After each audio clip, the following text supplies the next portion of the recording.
what's this ATAR? The ATAR is purely used by the universities as a selection tool. It is not a judgment of how good your student is. It's not a measure of how intelligent they are or whatever. It's purely just an entrance rank to get into a university course. I've been teaching for just under 40 years. University or TAFE?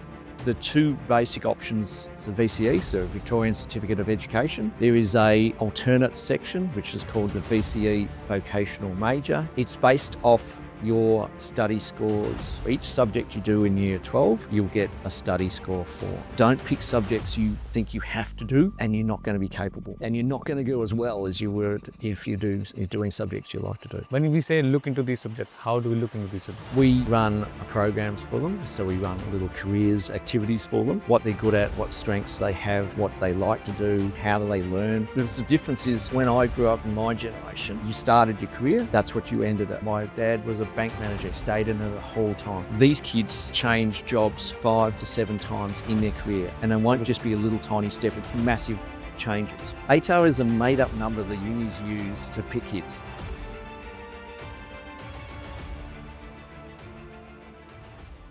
Hi guys, welcome back to KapsTalks, and today we are actually sitting with Mr. Dean. Welcome. First of all, thank you so much for coming to the podcast. No worries.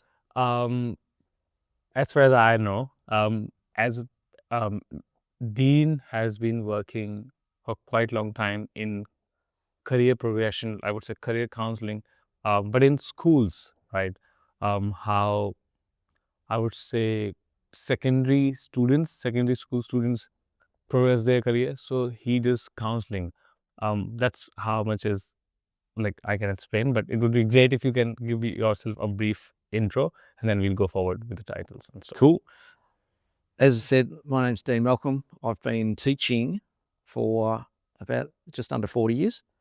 I've been at this school for just over 30 years, and I've been counselling kids in careers for about 15, 16 years or so from now. So I've been in the education system for a long, long time. I went through all my primary school, secondaries and whatever.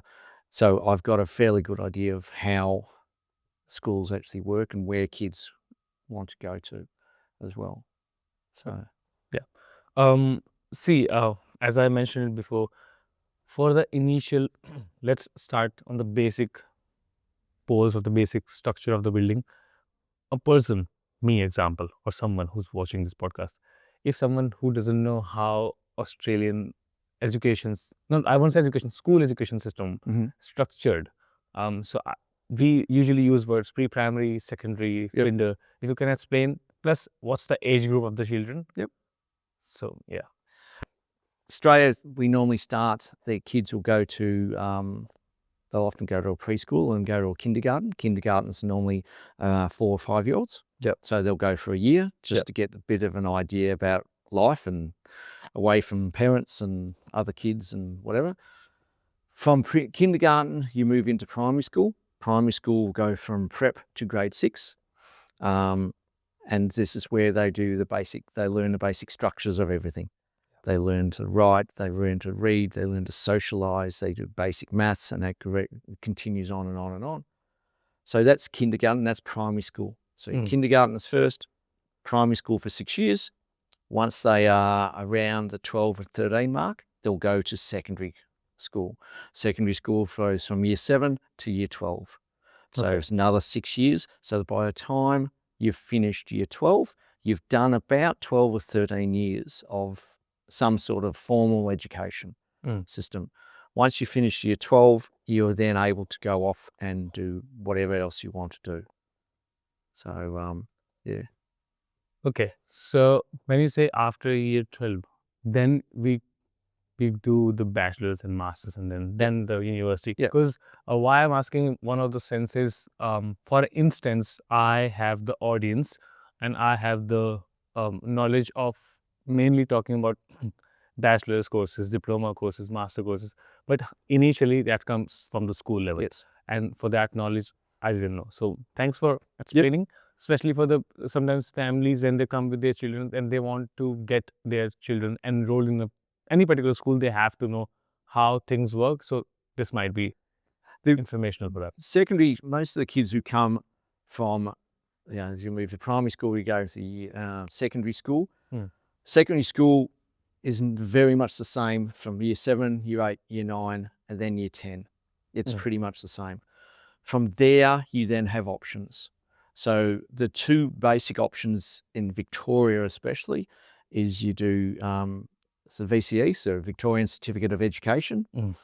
You can do that, and that will lead you to, you do 5, 6 subjects in year 11, 5 subjects in year 12, get an ATAR score, move into some sort of TAFE or university. That's the idea, that's the plan. Okay. There is a alternate section, which is called the VCE Vocational Major, used to be called VCAL. It's the vocational major. It's the applied learning side of life. So instead of doing this, so you do 4 basic subjects, but you do a TAFE course while you're at school, and you do a work placement while you're at school. So you're learning, it's a lot more hands-on. And so you're training mainly to be either you go into a TAFE course or into a work placement. Okay. It's that sort of, so you've got 2, once you get to U11, you've got 2 ways you can go. You can go to mainstream VCE, and that tends to go, they're the ones who want to go into higher education. Or you've got the applied learning ones, so they're the ones who mainly want to go into trades or into more hands-on or into work straight away. Okay. That was. So a person who's mainly studying, so you said VC, right? VCE. Yep. VC, and the other one is? VCE Vocational Major. They call it a VCE VM. Okay. Certificate. It's the same. So with the major ones, someone can still go to a trades. Yeah. You get the VCE Vocational Major.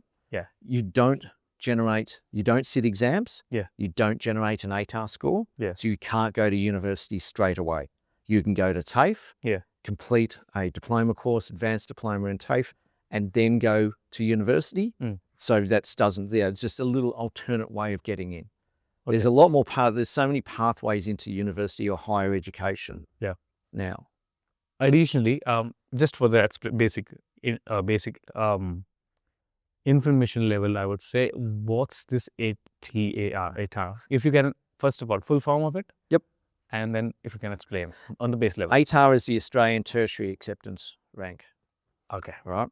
So what it is a ranking of where you your performance within VCE, year 12. Yeah. So it's a ranking of, so what your ATAR tends to be ranking out of 99.95. That's the highest you can get. It's based off your study scores for your subject. So each subject you do in year 12, you'll get a study score for out of 50. Okay. Those study scores are added up. That gives you an aggregate score. Yeah. That aggregate score equals a certain ranking. The higher the aggregate score, the higher the ATAR ranking, the more chance you have of getting into university courses. Most university courses have different ATAR requirements. Yeah. If I want to go into biomed at Melbourne University, I'm going to need an ATAR of around 95, which is high. Out of 100. Out of the 100, yes. If I want to get into, if I want to get into biomedical science at La Trobe University, I'll need an ATAR of 65. It's different. And this keeps on changing every year? Different. They stay relatively the same. Sometimes ATAR is a representative of how hard the course is. Yeah. So how hard the course is, the higher the ATAR is going to be. Yeah. Sometimes the ATAR is representative of how popular the course is. To get into physio anywhere, it's going to be around the high 90s. To get into like speech pathology is going to be high 80s. To get into paramedicine, high 80s. Not because the course is harder. It's popular. It's popular. And so the demand is there, so that bumps up the ATAR score. Makes sense. So they can have the only cream part of the cake. Additionally, as far as I understood your point, the ATAR is still required to, even if you are going in the vocational or the trades, but that's going to be lesser value. Most of the TAFE courses don't need you to have an ATAR score. Then how do they enroll? So there you just apply. Directly. That's absolutely straight up, just apply, Okay. and they should take you on from there. And okay. So if you're doing the VCE Vocational Major, so the applied learning side of things, you haven't sat any exams, you haven't generated an ATAR score, but you can go to most TAFEs, and most TAFEs will take you into their certificate or diploma courses straight away. Okay. When you say for the ATAR course, this ATAR term usually works out in year 12, you mentioned. It is year 12 only.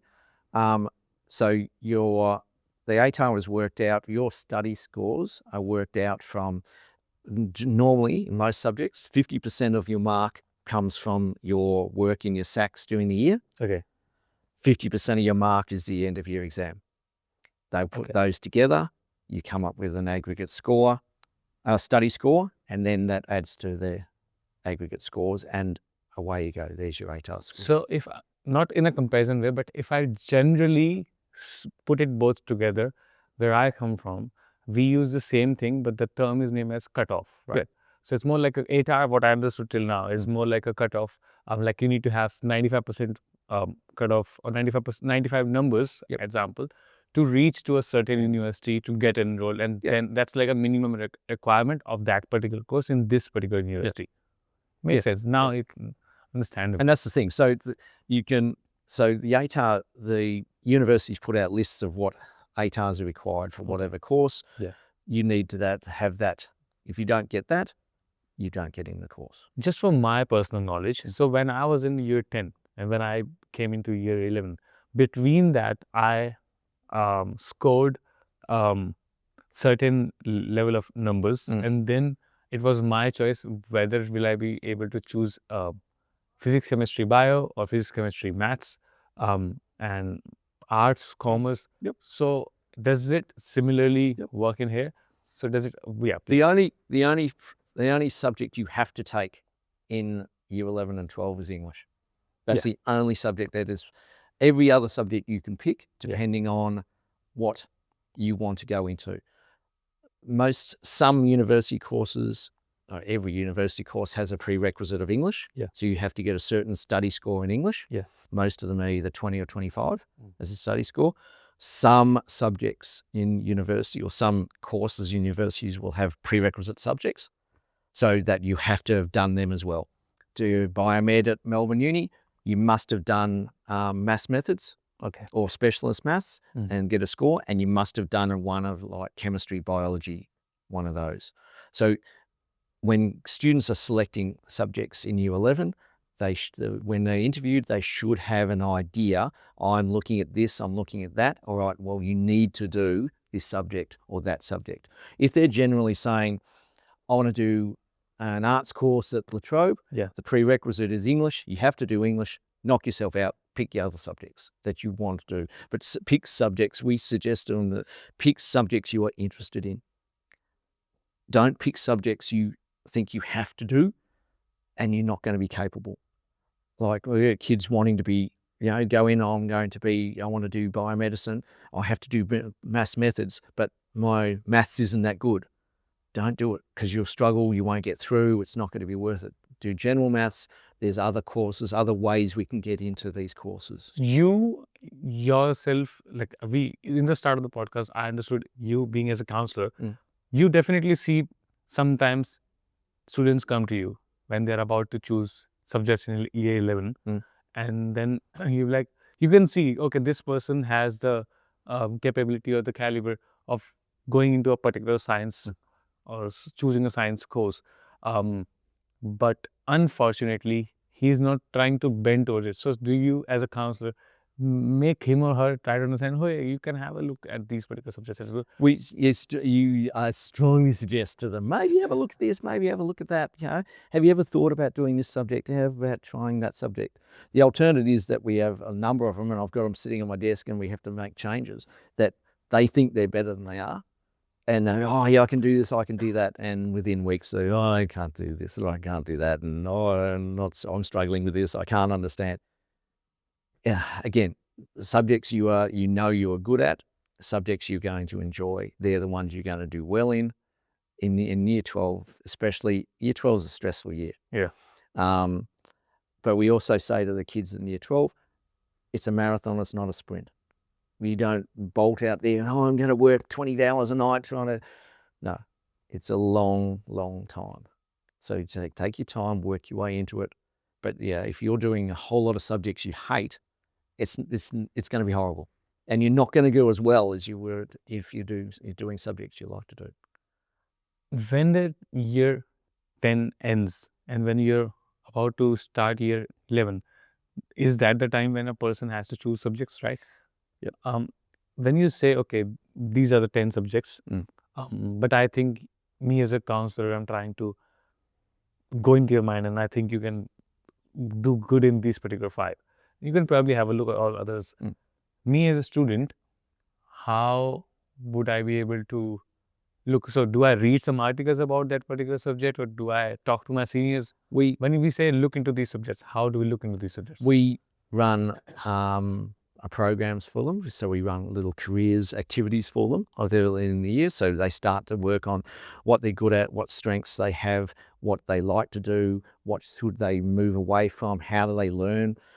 They then also run a subject smorgasbords. So we have all the subjects and the KLA leaders out there explaining. The kids walk around, have a look, pick, this is what we do, this is how we do it. They look through their subject booklet and read through that, talk to teachers about what's going on. When they select, we have their parents come in, and most schools will do the same thing. The parents will come in, we sit down together and say, what are we looking at doing? Where do we think we're going? Why are we picking these subjects? What is it about these? So everyone, you try to get as many people on board as possible. And hopefully that they've done, and it's up to them also to do a little bit of research into what they like. We'll be sitting there going, what do you like to do? I don't know. When you go to home, what do you like to do? Nothing. I just like to read. I like to socialise. Well, fantastic. That's really going to help me. Great. But so we try to encourage them a little bit to start thinking and researching and taking this a little bit seriously. Do they have to stay in these, like if you're picking, I want to do this when you leave school, do they have to stay in that? No, not at all. But generally what we try to suggest, if they're not sure about what they want to do, pick a range of subjects which could take them in a number of different positions or a number of different ways. Depending on their interests. Depending on what they're interested in. Like most of the kids will do English, all of them have to do English. The second highest subject is going to be maths. And then it varies from other subjects. Really quickly, do they have the options to drop in between in year 11 if they want to? So what they've done now in between, they've got year 11s have got exams right now for a week or so. And again, most schools have year 11. They have the option, and I've got about 20 or 30 of them have the option. They've put the forms in to change subjects. So within reason. So what I'll do, I'll look at them. We'll talk about what subject you want to change and why, and then we will change out of this and whatever. Because an example, a lot of them picked, and for life of me, I don't know, a lot of them decided to do physics this year, and we're looking at them going, physics is hard. It's a lot of maths. I'll be right, it'll be fine. They've come to me, physics is hard. No kidding, mate, really. We told you. What a surprise. Who would have told you that? So the kids then come in, they have the chance, well, what can we run? What can we do outside physics? So if you move from physics, what are we looking at doing? So in year 11, I chose physics. The person, for example, chose physics. And now after 2-3 months, and now I'm able to understand I can't do this. I can drop it only in year 11. Once I'm able to survive year 11, then I can't drop it in year 12. Right? So once you got 5 subjects in year 12, you cannot drop them. So you have to get a VCE certificate. You have to get at least 4 Unit 3 and Unit 4 sequences. So first semester, second semester, you must get those 2. And you've got to get at least 4. All the kids will start on 5. Some kids will do 6. But you have to do at least 4 Unit 3, Unit 4 sequences to get a VCE certificate. From your profession, what advice would you give students who feel pressured, especially from their family expectations when they're choosing subjects or when they're choosing their future aims in a way? I'll get them to come in with their parents And we sit down and we sort of try to push. I'll have a conversation. Often I'll have a conversation with the kid first and talk to them, say, what do you want to do? What are you feeling pressured for? Why are you under, what are they wanting to sort of do? Why are they wanting to do this? How can we help this? And so we come from another point of view. So we give the parents an alternate plan. So we don't just drop it on the parents and say, little Johnny doesn't want to do this, so we're going to do this. We give them a plan of attack. So we walk in with the parents and say, look, he's really not interested. He's really struggling with this idea. He's thinking about doing that. So you plan to say, so the idea would be he'll do this. He'll go to uni, do this course. That moves him into this area. He'll work. If the parents see that there's some sort of progression and little Johnny is going off to do uni as well and whatever, generally they'll say, okay, yeah, no worries, that's fair enough. If they just say, no, he's not going to do that, he doesn't want to, he doesn't know what he wants to do, they're going to be a little bit more pushing for where they want to go. I try to get them to have a look and say, look, his strengths are these. They've done some testing over the last few years, so in the early years they'll do some testing and it'll indicate to them what sort of careers they might be better for and what strengths that they've got. So we'll use those as evidence and say, look, he's better, he's really interested in this, he wants to do this way, here's the career plan, this is where he could end up. And most times, parents will be okay with that. And the times when they are not then? Times when they're not, it becomes difficult because they'll say, oh, no, he's going to be in there. You then say get the kid, well, look, your first semester is going to be horrible. Yeah. If you're not getting through, then we have to take you out of these subjects and then we have to replace. And it doesn't take long for parents to start to realize that it's not working. It's not going to work out. It's just not working out. Makes sense. So as long as the parents have a plan, as long as they know that there's some sort of succession plan and little Johnny is going to be going somewhere, still going to go to uni, but it's going somewhere, that's generally most of them are okay. Well, talking about parents, makes sense. But let's talk from the student's perspective. In your, as you're helping many students for quite a long time, what's the biggest mistake young students make, especially when they're planning their future? Doing subjects their friends are doing. Oh yeah, that's doing subjects that, I'll give him his mate. I want to be with him the whole time. Mate, I've offered to give them cardboard cutout of them if they want to take them around with them the whole time. Like, you're away from them for 2 hours. Surely that you can do something better. Yeah, picking subjects that, so one of the kids goes really well and he's doing great in this subject. The other one is just like, what am I doing in life? So picking the wrong subjects, picking subjects that their mates are doing, or overestimating their own abilities. Like the number of kids who think they could do physics and the maths methods and whatever and cannot do that. But no, I can do that. No. And then halfway through they're sitting there and I can't do this.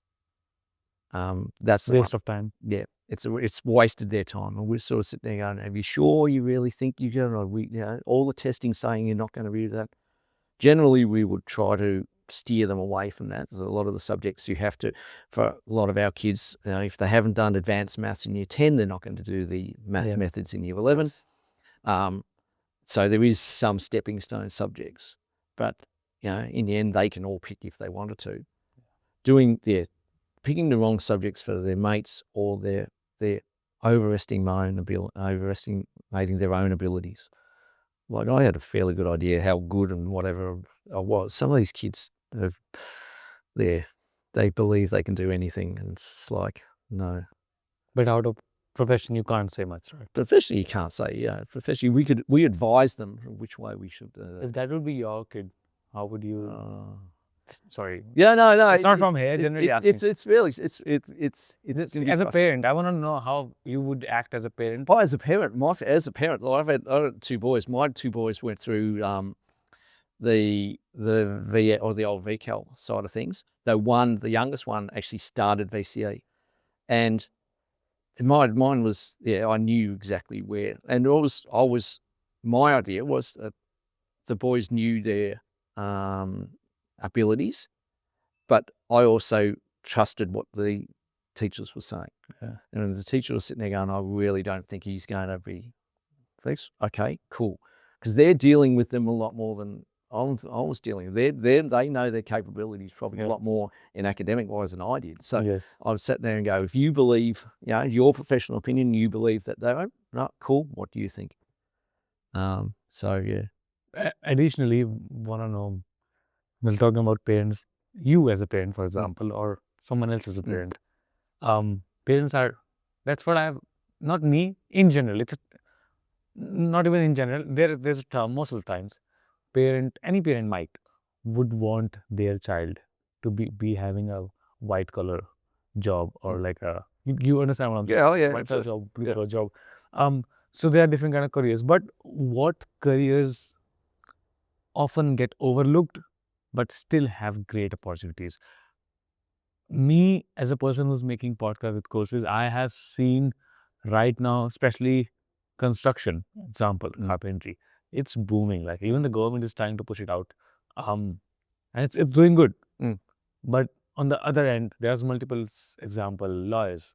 So there's not comparison, but there's differences. The demand and the supply, and the demand is really high, supply is less. So obviously, any employer would ready to pay more money. So what career opportunities are usually get overlooked? The top ones at the moment is anything in healthcare is just absolutely booming. Like, we're becoming an old society, so we're going to need people to look after people like me in a couple of years. No, you're not old. Come on. So that's going to be huge. You're right with construction. Some of the technical services as well. Logistics. Like, there's a mountain of jobs in logistics, and like anything, and we cannot get kids to do it at all. The agricultural science side of things is huge, but anytime you mention agriculture, kids just sit there and go, I don't want to drive a tractor. Mate, you're not just driving a tractor. You're trying to feed the world, how do we travel the world and whatever. They just sometimes have a very simplistic view. And sometimes it will come back with parents who will want safe careers.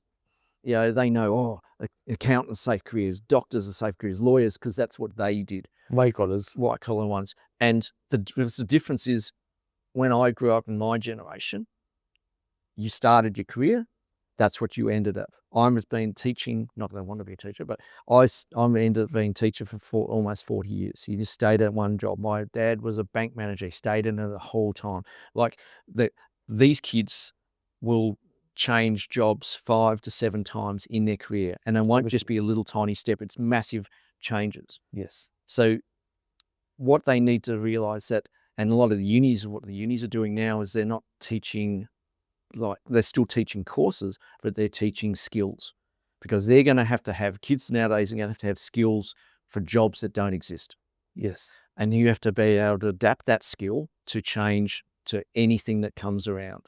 Like, 10 years ago, someone might have mentioned cybersecurity. Doesn't exist. And now look at it. It is just massive. AI. I was about to say it. And working within the AI industry, I've got a little boy who's concerned with that and wondering about what to do with it. And I was saying to, look, if he does his computer science course, he's going to allow him the skills to adapt, and especially if he's going to do it well, to move into any sort of area that's going to be in that sort of industry, and you can sort of adapt yourself. And that's what they need to do, away from, even like they're saying, being an accountant. The accountants are going to not be sitting in the one desk in a big firm for 30 years. They're going to be working for themselves, being contracted in and out whenever you don't need them. A firm doesn't need an accountant 12 months of the year. They need accountants at certain times, so they will bring them in when they need them. And more like a contractor. Maybe like contractors. Sir, trust me, being honest, you're so absolutely correct about it, because I have seen, and that also depends on the interest of the person as well, I believe. I have seen people who are doing great in, for example, cybersecurity, and that's a true example. Cybersecurity field, they're great professionals, great packages, great salary, but that person, not going to take the name, but that person wants to drop his profession and wants to go into electricals, like the basic electricals job, because his interest is in money, for example. And he knows if he's going to do the electric stuff, he's going to get more money than the hour pay rate he gets from proper good company. My two boys are both electricians. So, and yeah, they're making like the older one works in the crane companies and whatever, and they're specialised in. They're making so much more money than I. yeah, It just annoys the daylights out of me. I was just on the wrong job. But this is the other thing is we need. Yeah, that's exactly right. You just need parents to trust that and believe in support their themselves. interests. Yeah. Yeah. And most of them are good. Most of them are fine. But it's just some of them are worried, and this is why you have to show parents that there's a progression. Yeah. If he goes from here, he could go on to, you want little Johnny, I want little Johnny to go to uni. Oh, why? Is it a prestige thing? Is it what you didn't society do? status. The society says, are you able to boast to the rest of your family that he's gone? He can go that way and the thing when I was going there, you had to get a score. If you didn't get the score, you didn't get in. End of story. Now there's so many pathways into university. Yeah. It is so much easier to get in. Well, thank you. Reason is because you talked exactly the point I was about to say. Let's come on the reality. School and ATAR reality. Let's talk on this, okay? So students and parents place too much importance to ATAR. Yes. Please. ATAR is a made-up number the unis use to pick kids. That's made it. up or real? No, it's a made-up. They make the number up. It's seriously. Okay. For example, parents are watching you right now. Right? Look, talk to them, please. The ATAR is purely used by the universities as a selection tool. That's it. It is not a judgment of how good your student is. It's not a measure of how intelligent they are or whatever. It's purely just an entrance rank to get into a university course. And there's a whole range of other ways you can get into that course if you really wanted to do it. And that's the thing. ATAR is just one tiny little thing. If schools could get rid of ATARs, they probably would. Because there's so many other ways we can judge kids how well they do. Like if you don't do well in exams or have stressed and timing exams, your ATAR is never going to be any good. Yet you could be unbelievably good working in a group, in a business situation or in certain other ways, but you don't get to show that. You said a person who didn't get good ATAR number, it's fine. There's more ways to get into universities. Explain. All right. So little Johnny doesn't get the ATAR he wants to get. Johnny wants to do so many things. Johnny wants to get so many things. He's very ambitious. Yes.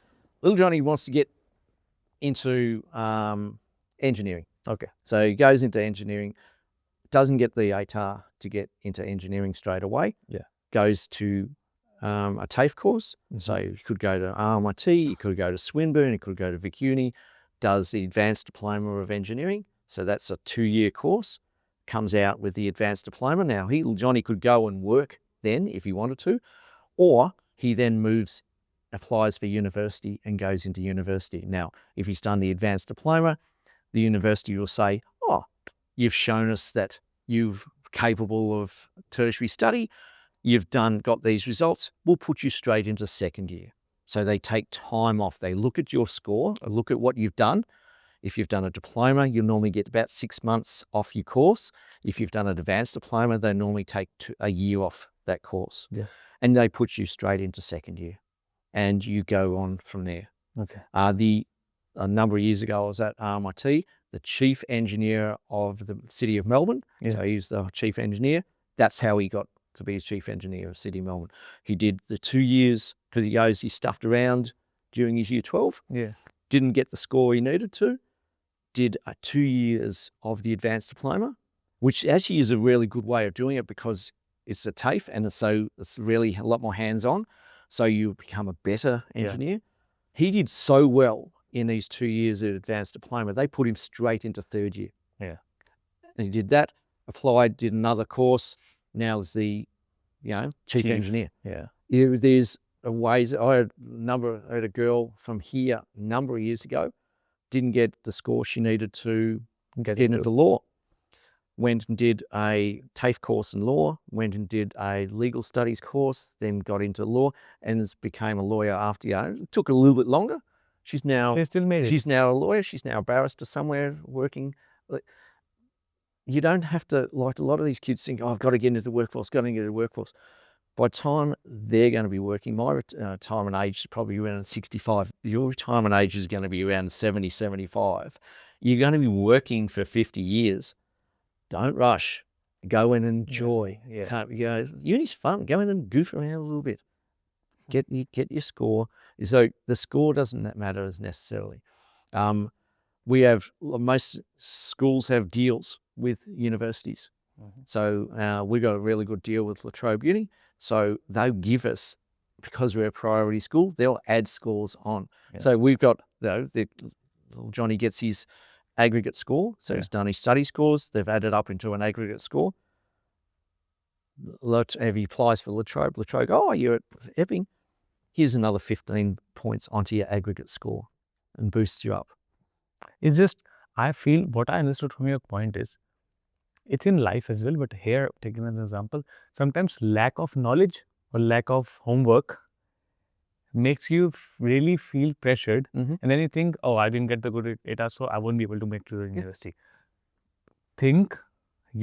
Use AI in this way, right? Do research, watch podcasts, or talk to your counselors. Then probably you will be able to make your way in. Maybe a slower way, maybe with like a turtle, but you still reach the final destination. Absolutely. Yeah, it's about doing your research. I've got one of the kids, he's an international student, very smart, like he's going to be really good. So his ATAR is going to be fantastic. He was the one wanting to do computer science, and he wanted to do a double degree. So computer science and games, loves games. And there's money to be made in games, especially in Melbourne. But he's worried that he's not going to be able to, one, what job he's going to get, two, not whether he can afford to go on. So he's now thinking of doing a Bachelor of Education because that's going to help him get his citizenship earlier. And then he goes on and he studies, do his 4 years, then go do a master's while he's teaching, then do his PhD because he actually wants to lecture. So he's planned. So he's looking at his head, he's going like, 10, 12, 14 years, but it's progressing. He can see where he wants to go. Flat. But the good thing was he comes back to me with specific questions because he's done his research. He's gone through and I found out this. Oh, we're doing this. He went to Swinburne the other day. They had a little open day. He went and asked them the question, what about this? How about this? But so he comes back with a lot more of an idea. We say to the kids in year 12, all the unis will have open days. Go to the open days. Like, I always say to my audience, always go to the open orientation day of the universities. You learn a lot about the university. Absolutely. And I always think, these kids are sitting there, oh, I want to go to Monash Uni. I go, that's fantastic, great university. Where is it? I don't know. How are you going to get there? Don't know. Yeah. How do you know you're going to like it when you go there? I've been to almost every university. Some universities I really don't like. Some universities I really like. What are you going to do? I don't know. Well, go there and see and you see what one's like. Once you walk around, you get the right vibe. This is the right course. Talk to people, get an idea. Like, seriously, homework. A little bit of homework, a little bit of work. Yeah. See, sometimes I feel, this can be a great example. Someone who would be researching so many questions can get answers of so many questions in one podcast. Yep.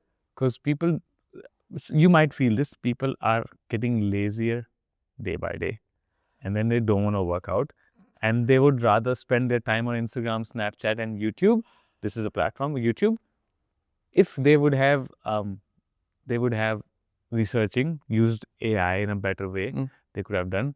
But still, see, you're not working out. I'm trying to work out for you, but still, he's sitting We're doing community service to stop you. Free service. We're giving you more social time, social media time. Look at what we're doing. Yeah. So, but I would say it's more like a search engine, right? YouTube is a search engine. Absolutely, yeah. So use it. We use it all the time. I use it all the time at school. I use it, sir. Trust me. I use Instagram to make me teach guitar. Yeah. When you search it, use it as an SEO. I've taught, we can do, you can do anything. You can teach yourself anything on YouTube and whatever. Yeah. And it's the same thing. So, and again, if you really want to, you don't want to go to these universities, and because, heaven forbid we leave our house, you can do virtual tours of all the universities, and you wander around and you have a look, and you go to like all the nursing units and you see the burping ones and all the rest. And it's just the experience of getting out, walking through, because each one feels different. Yes. Every university feels differently, acts differently, treats things differently. Yeah. So if they can get away from the house, it'll be good. Yes. See, first of all, I really want to thank you. Yeah. Because you have actually, for me and I believe, for at least all the people who are watching, some of them would got so much motivation and solutions of the problems which they have and their parents might have. But before ending, just wanna ask some things which is more like a rapid fire round, if you're okay with it. And so ATAR or the mindset? Choose one. Mindset. University or TAFE? Oh, I thought so. uni. Uni? I like uni. Passion or job security? Passion. Biggest student mistake?